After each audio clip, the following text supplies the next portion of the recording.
Welcome to Session 8 of European Entrepreneurship and Innovation at Stanford Engineering School. Today is March 12th, the final day of winter quarter for this class. My name is Burton Lee. I'm the course instructor.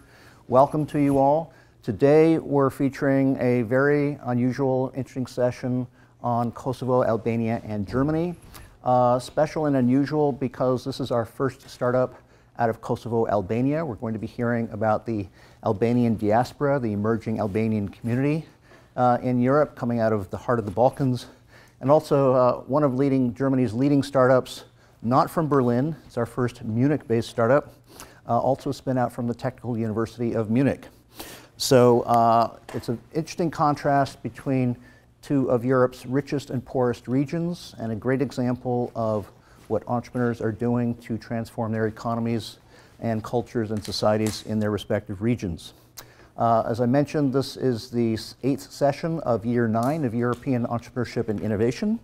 Our speakers today are Pierre Gourdain, who is CEO USA of FlixBus, formerly head of FlixBus France, was in charge of expanding FlixBus into France over 2 years. And our second speaker, who will actually be presenting first, is Mergim Cahani, who is founder and CEO of Gjirafa, based in Kosovo, but also with ties and teams in Albania, as our first Kosovar Albanian speaker and startup as well. I would also like to thank Mind the Bridge as our industry partner this year, and remind you of European Innovation Day, which is coming up on September 11. Would also like to thank the course assistant, Merit, for his work supporting our dinners and course operations over the past many weeks. And finally, this course could not happen without the enrolled students. So to those of you who have come from undergraduate majors or undeclared or mechanical engineering, business school, law school, thank you for your enrollment and trust. I'm going to say a few words about Europe and why I do this. I'm American. A lot of people ask me, why is an American teaching this course? Well, it starts for me with family. This is my grandfather, Burton James Lee Sr. This is Granddad, so I look a lot like him.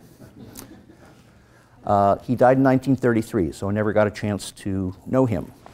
But he had a large influence in our family on how we engage with Europe as a family. He was an officer, so 100 years ago today, he was in northern France with the 2nd Division of the American Expeditionary Force preparing for the spring offensive against the Germans, which would lead to the end of World War I.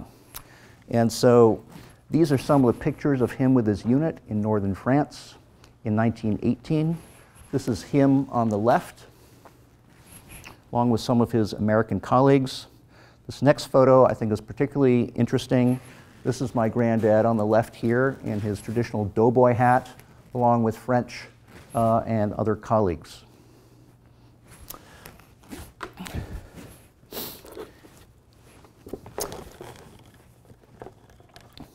These are the World War I medals that my grandfather came back with.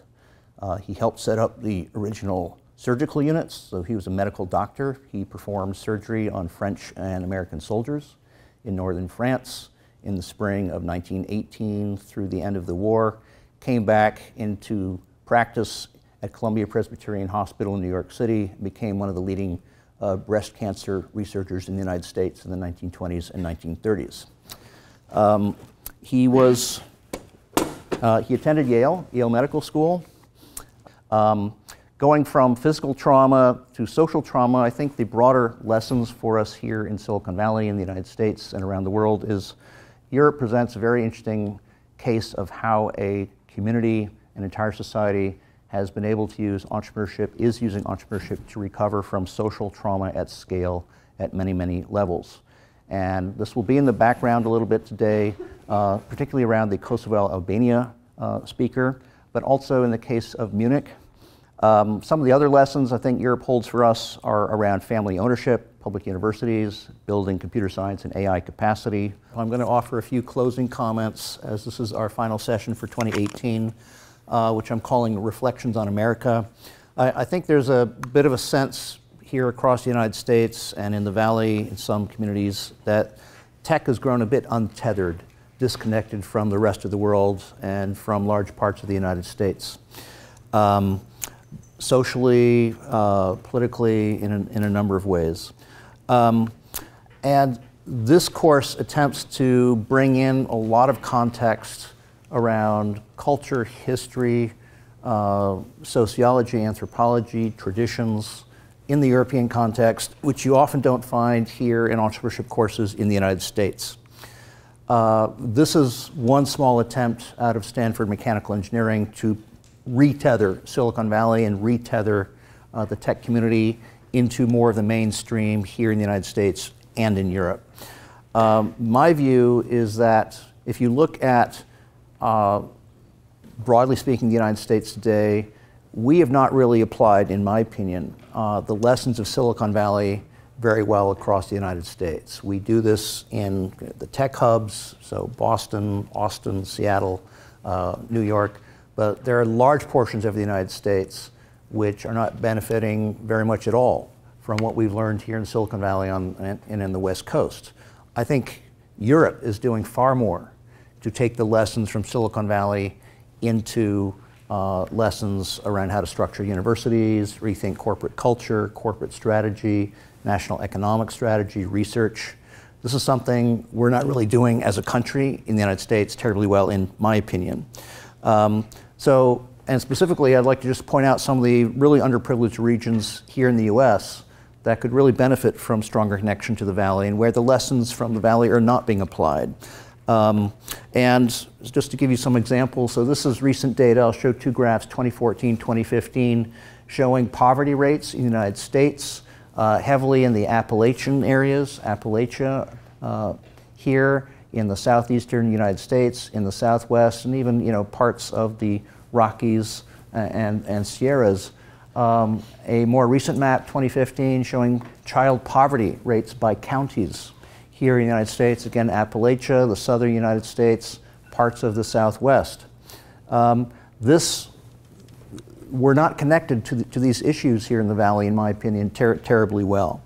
And if you go into these communities of Appalachia, for example, they're struggling with huge issues around unemployment, loss of jobs from traditional industries such as mining, coal, steel, for example, manufacturing. Appalachia has been very hard hit over the last 20 years with the loss of coal. These are some of the underlying reasons driving some of the current politics today in the United States.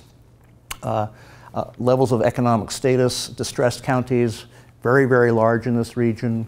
We don't really talk enough about this here in the Valley, and I don't see us connecting what we're doing here to these distressed regions in the United States as much as I think would be necessary as a country.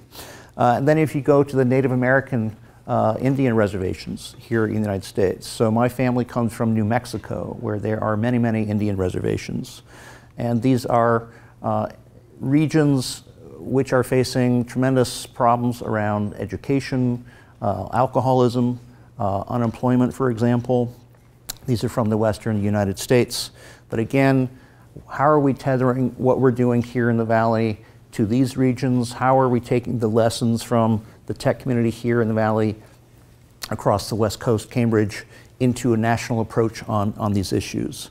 Just to give reminders to the Native American reservations here are quite extensive, primarily on the West Coast in the Western USA, but it's a very large population.